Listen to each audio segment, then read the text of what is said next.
rồi lên cú đỏ lên lên nào cú đỏ qua lên khô gì mà qua lên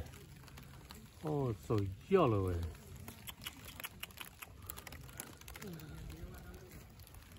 ทำมันชัด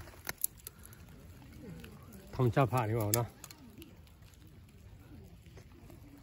ชาผ่าเยอะๆเลยเนาะถ้าเห็นแล้วก็ไว้ให้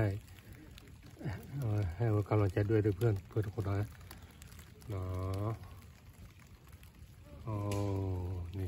เพื่อนนะ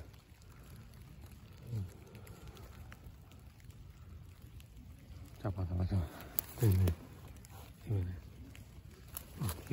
เยอะมากเลยนะโอ้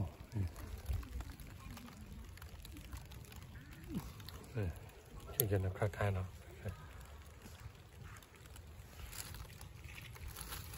ให้เรามาจัดด้วยนะ